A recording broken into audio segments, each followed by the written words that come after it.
ഇനി നമുക്ക് HTML ലിസ്റ്റിനെ കുറിച്ച് പഠിക്കാം. ശരിക്കും HTML ലിസ്റ്റ് എന്ന് പറഞ്ഞു കഴിഞ്ഞാൽ ഇറ്റ് അലോസ് നമ്മുടെ ഡെവലപ്പേഴ്സിന് നമുക്ക് റിലേറ്റഡ് ആയിട്ടുള്ള ഐറ്റത്തിനെ ഗ്രൂപ്പ് ചെയ്യാൻ വേണ്ടിയിട്ടാണ്. Okay, used to group a set of related items in list. അതിന് വേണ്ടിയിട്ടാണ് HTML ലിസ്റ്റ് യൂസ് ചെയ്യുന്നത്. അതിൻ്റെ എക്സാമ്പിൾ എന്ന് പറഞ്ഞു കഴിഞ്ഞാൽ നമുക്ക് ഓർഡേർഡ് ലിസ്റ്റ് ഉണ്ട്, അൺഓർഡേർഡ് ലിസ്റ്റ് ഉണ്ട്, ദെൻ ഡിസ്ക്രിപ്ഷൻ അല്ലെങ്കിൽ ഡെഫിനിഷൻ ലിസ്റ്റ് ഉണ്ട്. അപ്പോൾ ഇത്രയും 3 ലിസ്റ്റാണ് മെയിനായിട്ടുള്ളത്. പിന്നെ നെസ്റ്റഡ് ലിസ്റ്റ് ഉണ്ട്. മെയിനായിട്ട് നമുക്ക് പറയണമെങ്കിൽ 3 ലിസ്റ്റാണ് ഉള്ളത്: ordered list, unordered list, then definition list. പിന്നെ ഒരു ലിസ്റ്റിൻ്റെ അകത്ത് വേറൊരു ലിസ്റ്റ് വരുവാണെങ്കിൽ അതിനെ നെസ്റ്റഡ് ലിസ്റ്റ് എന്ന് പറയും. അങ്ങനെ ആണ് മെയിനായിട്ട് ലിസ്റ്റിനത് വരുന്നത്. അപ്പോൾ നമുക്ക് ആദ്യം അൺഓർഡേർഡ് ലിസ്റ്റ് പഠിക്കാം. അൺഓർഡേർഡ് ലിസ്റ്റ് എന്ന് പറഞ്ഞാൽ മനസ്സിലാക്കുക, ബുള്ളറ്റഡ് ലിസ്റ്റാണ്. അൺഓർഡേർഡ് ലിസ്റ്റ് എന്ന് പറഞ്ഞാൽ ബുള്ളറ്റഡ് ലിസ്റ്റിലാണ് വരുന്നത്.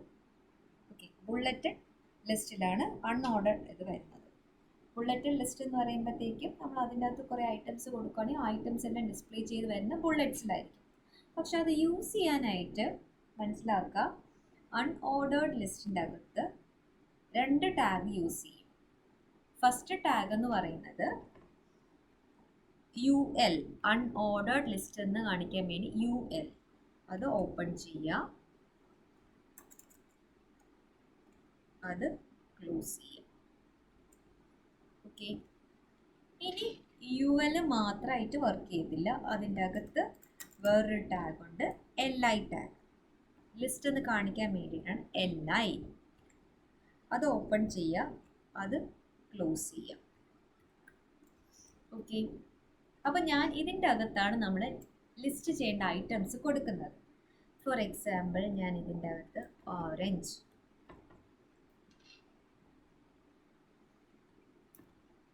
സെക്കൻഡ് എൻ്റെ ഐറ്റം എന്ന് പറയണം തൊട്ട് മുന്നേ ഞാൻ LI യൂസ് ചെയ്യണം. ദെൻ ആപ്പിൾ, LI ക്ലോസ് ചെയ്യണം, LI ഓപ്പൺ ചെയ്യണം. grapes, LI ക്ലോസ് ചെയ്യണം. ഓക്കെ, ഇത്ര ഞാൻ കൊടുത്തു. ഇത്രയും കൊടുത്ത് ഞാൻ ജസ്റ്റ് ഒന്ന് റൺ ചെയ്യണേ. കൺട്രോൾ സേവ് ചെയ്തിട്ട് റൺ ചെയ്യും. അപ്പോൾ എന്ത് വന്നു ഇവിടെ? യെസ്, അൺഓർഡേർഡ് ലിസ്റ്റ് എങ്ങനെ വന്നു? ബുള്ളറ്റഡ് ലിസ്റ്റായിട്ട് വന്നു. അതിൽ ഈ ടാഗ് UL എന്ന് പറഞ്ഞാൽ അൺഓർഡേർഡ് ലിസ്റ്റാണ്. ഈ LI എന്ന് പറഞ്ഞാൽ ലിസ്റ്റ് ഐറ്റംസ് ആണ്.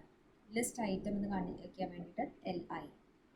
ഓക്കെ, ബുള്ളറ്റഡ്, ഇത് എന്താണ്? ബുള്ളറ്റഡ് ലിസ്റ്റ് ആയിട്ടാണ് വരുന്നത്. വിത്ത് ഐറ്റം 1 ആയ ഓറഞ്ച്, ഐറ്റം 2 ആയ ആപ്പിൾ ആൻഡ് ഐറ്റം 3 ആയ ഗ്രേപ്സ്. ഇതെല്ലാം എന്താണ്? ലിസ്റ്റ് ഐറ്റംസ് ആണ്. ഓക്കെ, അപ്പം ഇത് തന്നെ ഞാൻ U മാറ്റിയിട്ട് ജസ്റ്റ് O കൊടുക്കുകയാണ്. അത് മാത്രമേ ചേഞ്ച് ഉള്ളൂ. U മാറ്റിയിട്ട് O കൊടുത്തു കഴിഞ്ഞാൽ ഓർഡേർഡ് ലിസ്റ്റ്. ഓർഡേർഡ് ലിസ്റ്റ് എന്ന് പറഞ്ഞാൽ നമ്പേർഡ് ലിസ്റ്റ് വരും. നമ്പേർഡ് ലിസ്റ്റിനാണ് ഓർഡേർഡ് ലിസ്റ്റ് എന്ന് പറയുന്നത്. ഈ സാധനം ജസ്റ്റ് കൺട്രോൾ S സേവ് ചെയ്തു, എന്നിട്ട് റിഫ്രഷ് ചെയ്തു. അപ്പോൾ അതെന്ത് വന്നു? യെസ്, 1 2 3 എന്ന് വന്നു. ഓക്കെ, 1 2 3 വന്നു. സോ OL എന്ന് പറയുന്നത് ഓർഡേർഡ് ലിസ്റ്റാണ്, അത് നമ്പേർഡ് ലിസ്റ്റാണ്. ഓക്കെ, ഇനി വരുന്ന ഡിസ്ക്രിപ്ഷൻ ലിസ്റ്റ് ഉണ്ട്. ഡിസ്ക്രിപ്ഷൻ ലിസ്റ്റിൻ്റെ അകത്ത് ശരിക്കും ഡിസ്ക്രിപ്ഷൻ ലിസ്റ്റിൻ്റെ അകത്ത് 3 ടാഗ്സ് വരും. ഒന്നെന്ന് പറയുന്നത് DL, മറ്റ് അൺഓർഡേർഡ് ആണെങ്കിൽ U, ഓർഡേർഡ് ആണെങ്കിൽ O. ഓർക്ക് അൺഓർഡേർഡ് ബുള്ളറ്റും, ഓർഡേർഡ് ആണ് നമ്പർ. ഡിസ്ക്രിപ്ഷൻ അല്ലെങ്കിൽ ഡെഫിനിഷൻ ലിസ്റ്റ് എന്ന് പറയുമ്പോഴത്തേക്കും ആദ്യം DL എന്ന് പറയും. DL ഇവിടെ ക്ലോസ് ചെയ്തു.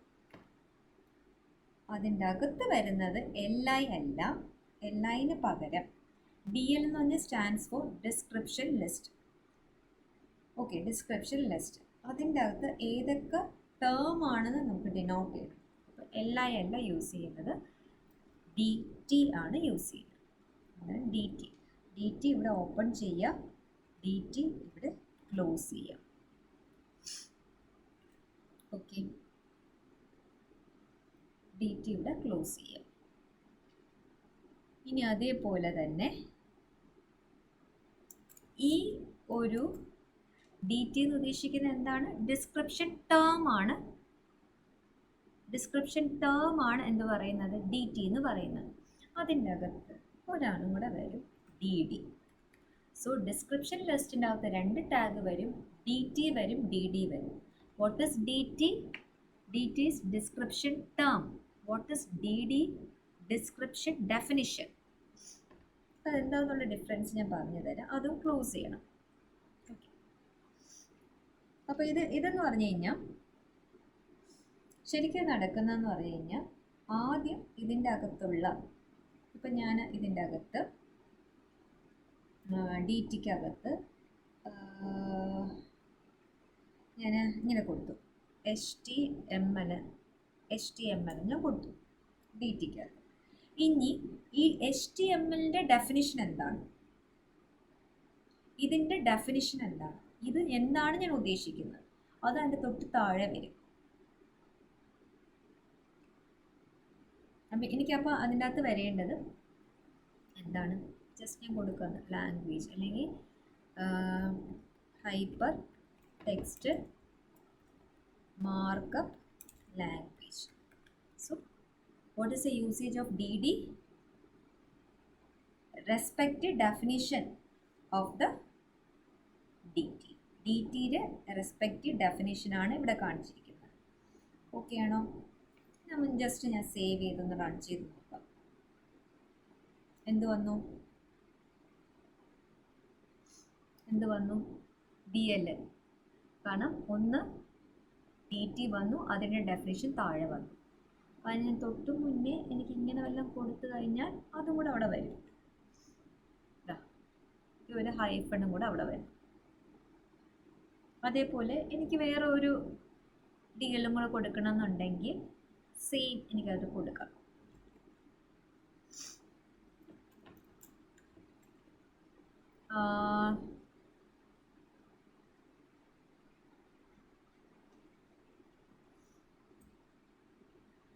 HTTP Hypertext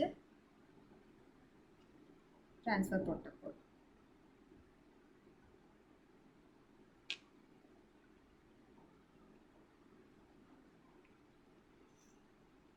So hypertext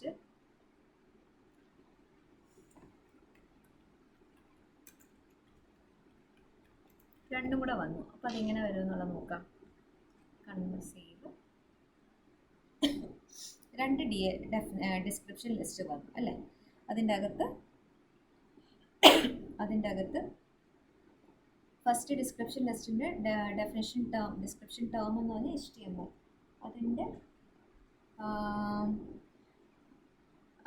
അതിൻ്റെ ഡിസ്ക്രിപ്ഷൻ, അതിൻ്റെ ഡെഫിനിഷനാണ് താഴെ കിടക്കുന്നത് DD. ഇത് ആ ഡിസ്ക്രിപ്ഷൻ ടേം ആണ്. Description term. DL എന്ന് പറയുന്നത് എന്താണ്?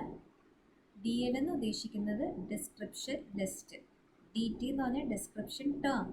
ഇത് ഡിസ്ക്രിപ്ഷൻ ഡെഫിനിഷൻ എന്ന് പറഞ്ഞാൽ ഈ പറയുന്ന ടേമിൻ്റെ ഡെഫിനിഷൻ കാണിക്കാൻ വേണ്ടി, ഇങ്ങനെ വരാൻ വേണ്ടി നമ്മളാണ് ഡിസ്ക്രിപ്ഷൻ ലിസ്റ്റ് അല്ലെങ്കിൽ ഡെഫിനിഷൻ ലിസ്റ്റ് എന്ന് പറയും. ഓക്കെ, അപ്പോൾ നമ്മൾ ഓർഡർ ലിസ്റ്റ് എന്താണെന്ന് നോക്കി, അൺഓർഡർ ലിസ്റ്റ് എന്താണെന്ന് നോക്കി, ഡിസ്ക്രിപ്ഷൻ ലിസ്റ്റ് എന്താണെന്ന് നോക്കി. ഇനി നെസ്റ്റഡ് ലിസ്റ്റ് ഇവിടെ ഉണ്ട്. നെസ്റ്റഡ് ലിസ്റ്റ് എന്ന് പറയാം, ഒരു ലിസ്റ്റിൻ്റെ അകത്ത് വേറൊരു ലിസ്റ്റ്. അതായത് ഇപ്പോൾ എനിക്ക് ബുള്ളറ്റ് പോയിന്റിൻ്റെ അകത്ത് ഫ്രൂട്ട്സ് എന്ന് പറയണം, അതിൻ്റെ അകത്ത് എനിക്ക് 1 2 3 വന്നിട്ട് ഓറഞ്ചും ആപ്പിളും. സെക്കൻഡ് അപ്പോൾ ബുള്ളറ്റ് പോയിൻ്റ് ആയ ഫ്രൂട്ടിൻ്റെ അകത്ത് നമ്പറായ ഓറഞ്ച് ആപ്പിൾ അങ്ങനെ എനിക്ക് വരണം. സോ അത് നെസ്റ്റഡ് ലിസ്റ്റ് യൂസ് ചെയ്യണം. സോ അതിന് വേണ്ടിയിട്ട് ഞാൻ ഈ DL ഒന്ന് മാറ്റുകയാണ്. സേവ് ചെയ്തു. ഇപ്പം ബ്ലാങ്ക് അല്ലേ? ഇവിടെ ഞാൻ ആദ്യം എന്താണ് എനിക്ക് വേണ്ടത്? ഫ്രൂട്ട്സ് എന്ന് വരണം. സോ അത് ബുള്ളറ്റ് ആണ്. ബുള്ളറ്റ് വരണമെങ്കിൽ UL തന്നെ വേണം. UL വേണം. UL മാത്രം പോരാ, LI വേണം. LI അതിൻ്റെ അകത്ത് എന്ത് വേണം? ഫ്രൂട്ട്സ് എന്ന് വരണം. ഓക്കെ, LI ക്ലോസ് ചെയ്തു. ഇനി അതിൻ്റെ അകത്താണ് എന്ത് വരേണ്ടത്? OL വരേണ്ടത്. ഡൗട്ട് ഇല്ലല്ലോ, OL വരണം. കാരണം അതിൻ്റെ അകത്താണ് എനിക്ക് ലിസ്റ്റ് ചെയ്യേണ്ടത്. സോ അവിടെ LI യൂസ് ചെയ്യണമല്ലോ. OLും ULും LI യൂസ് ചെയ്യണം. LI അവിടെ ആപ്പിൾ, LI ക്ലോസ് ചെയ്യുക. LI ഓറഞ്ച്, രണ്ടെണ്ണം മതി. ഇവിടെ സ്ലാഷ് യൂസ് ചെയ്തിട്ട്, അതേപോലെ ഇവിടെ LI ക്ലോസ് ചെയ്തു. ഓക്കെ, അതിനുശേഷം നമുക്ക് UL ഇവിടെ ക്ലോസ് ചെയ്യണ്ടേ? അതിന് വേണ്ടിയിട്ട് UL ഇവിടെ ക്ലോസ് ചെയ്തു. Ctrl+S കൊടുത്ത് ഞാൻ സേവ് ചെയ്തു. എന്നിട്ട് ഞാൻ ചെയ്തപ്പോൾ എങ്ങനെ വന്നു? ഫ്രൂട്ട്സ് എന്ന് പറഞ്ഞതിൻ്റെ അത് ആപ്പിൾ, ഓറഞ്ച് വന്നു. ഇതിന് ഞാൻ നേരെ തിരിച്ചു കൊടുക്കുകയാണെങ്കിലോ, ഇവിടെ O കൊടുത്തു, ഇവിടെ ഞാൻ U കൊടുത്തു. അങ്ങനെയാണെങ്കിൽ വേറെ വ്യത്യാസമൊന്നുമില്ല. 1 ആപ്പിൾ, ബാക്കിയെല്ലാം ബുള്ളറ്റ്സിൽ വരും. 1 ആപ്പിൾ, ബാക്കി അത് ബുള്ളറ്റ്സിൽ വരും. സോ ഇവിടെ 1 വന്ന സ്ഥിതിക്ക് അതൊരു ലിസ്റ്റാണ്. അതിൻ്റെ അകത്ത് വേറൊരു ലിസ്റ്റാണ് ആപ്പിളും ഓറഞ്ചും എന്ന് പറയുന്നത്. ഓക്കെ, ഇതാണ് നെസ്റ്റഡ് ലിസ്റ്റ് എന്ന് പറയുന്നത്. ഒരു ലിസ്റ്റിൻ്റെ അകത്ത് വേറൊരു ലിസ്റ്റ്. അതായത് ഇവിടെ ഇപ്പോൾ ഇവിടെ ആണെങ്കിൽ ഓർഡർഡ് ലിസ്റ്റാണ് ഇത്. ആ ഓർഡർഡ് ലിസ്റ്റിൻ്റെ അകത്ത് ആര് വന്നു? അൺഓർഡർഡ് ലിസ്റ്റ് വന്നു. ഓക്കെ, നമുക്ക് ആക്ച്വലി ഈ അൺഓർഡർഡ് ലിസ്റ്റും ഇവിടെ ക്ലോസ് ചെയ്യേണ്ടതുണ്ട്.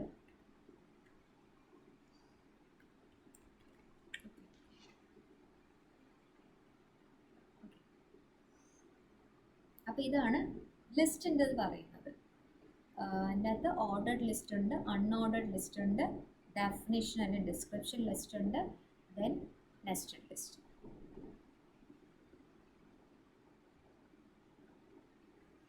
ഇനി ഈ ലിസ്റ്റിൽ തന്നെ ടൈപ്പ് ആട്രിബ്യൂട്ട്സും കൂടെ ഉണ്ട്. അതും കൂടെ ഞാൻ ജസ്റ്റ് പറയാം. ടൈപ്പ് ആട്രിബ്യൂട്ട്സ് എന്ന് പറയുമ്പോൾ ഇപ്പം ഞാൻ ഒന്നും കൊടുത്തിട്ടില്ല. Ctrl+S സേവ് ചെയ്തു, റിഫ്രഷ് ചെയ്തു. ഇപ്പോൾ ഒന്നുമില്ല, ബോഡിക്കകത്തൊന്നുമില്ല. ഞാൻ അതിൻ്റെ അകത്ത് ടൈപ്പ് ആട്രിബ്യൂട്ട് എന്ന് പറയും. അതായത് ടൈപ്പ് ആട്രിബ്യൂട്ട് നമ്മൾ OLൻ്റെ അകത്ത് മാത്രമേ ടൈപ്പ് ആട്രിബ്യൂട്ട് യൂസ് ചെയ്യത്തുള്ളൂ. So OL type is equal to within double കോട്ട്സിൻ്റെ അകത്ത് ഞാൻ A എന്ന് കൊടുത്തു കഴിഞ്ഞാൽ, ഇവിടെ ഇങ്ങനെ കൊടുത്തു കഴിഞ്ഞാൽ ഇതിൻ്റെ അകത്ത് LI ആപ്പിൾ ക്ലോസ് ചെയ്യുക, LI ഓറഞ്ച് ക്ലോസ് ചെയ്യാം. ഞാനിവിടെ OL ക്ലോസ് ചെയ്യും. ടൈപ്പ് ആട്രിബ്യൂട്ട് നമ്മൾ പറഞ്ഞുതരാം.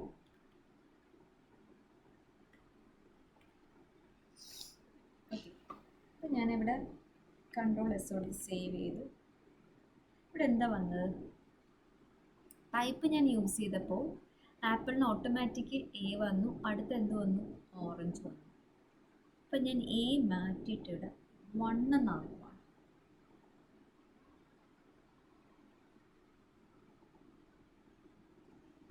O മാറ്റിയിട്ട് ഞാൻ എന്ത് കൊടുത്തു? 1 എന്നാക്കുവാണ്. Ctrl+S കൊടുത്തു സേവ് ചെയ്തു. അപ്പോൾ അവിടെ എന്ത് വന്നു? 1ഉം 2ഉം വന്നു. സോ ടൈപ്പ് ആട്രിബ്യൂട്ട് എന്ന് പറയുന്നത് നമ്മൾ എന്താണ് കൊടുക്കുന്നത്? 1 ആണ് കൊടുക്കുന്നതെങ്കിൽ കണ്ടിന്യൂസ് ആയിട്ട് 1 2 വരും. A ആണ് കൊടുക്കുന്നതെങ്കിൽ കണ്ടിന്യൂസ് ആയിട്ട് ABC അങ്ങനെ. അതാണ് ടൈപ്പ് ആട്രിബ്യൂട്ടിൻ്റെ യൂസേജ്. ഇനി അതേപോലെ ഒരു ഇതും കൂടെ ഉണ്ട്, സ്റ്റാർട്ടുണ്ട്. ബുള്ളറ്റിൽ നമുക്ക് സ്റ്റാർട്ട് എന്നൊക്കെ പറയത്തില്ലേ, അതേപോലെ സ്റ്റാർട്ട് ആട്രിബ്യൂട്ട് ഉണ്ട്. ഇപ്പം ഞാൻ സ്റ്റാർട്ട് ഒരു 5 ആണ് കൊടുക്കുന്നതെങ്കിൽ ഇതിപ്പോൾ ഇങ്ങനെ വരുമെന്നുള്ളത് നോക്കാം. യെസ്, സ്റ്റാർട്ട് ചെയ്യാൻ പറഞ്ഞിരിക്കുന്ന ഏതാണ്, 5-ലാണ്. അപ്പം 5 വരും. അപ്പോൾ ആപ്പിൾ 5 ഓറഞ്ച്. അപ്പം ഇതിപ്പം ഡി ആണെന്ന് കൊടുക്കും വിചാരിച്ചോ, എങ്ങനെ വരും? ഒരു വ്യത്യാസം വരത്തില്ല, സ്റ്റാർട്ടിന് നമ്പേഴ്സ് മാത്രമേ പറ്റത്തുള്ളൂ. ഇത് ഡി ഇ അങ്ങനെ വരത്തില്ല, നമ്പേഴ്സ് മാത്രമേ പറ്റത്തുള്ളൂ. ഇത് എടുത്തു കഴിഞ്ഞാൽ ഓട്ടോമാറ്റിക്കലി 1 ആയിട്ട് കൺവേർട്ട് ചെയ്യും. ഇപ്പം ഞാനിവിടെ 8 കൊടുക്കുവാണെങ്കിൽ 8ഉം 9ഉം കൂടെ ഇവിടെ വരും. 8 ആപ്പിൾ, 9 എന്ന് പറഞ്ഞാൽ ഓറഞ്ച്. അപ്പോൾ ആ ഒരു ഡിഫറൻസും കൂടെ ഒന്ന് അറിഞ്ഞു.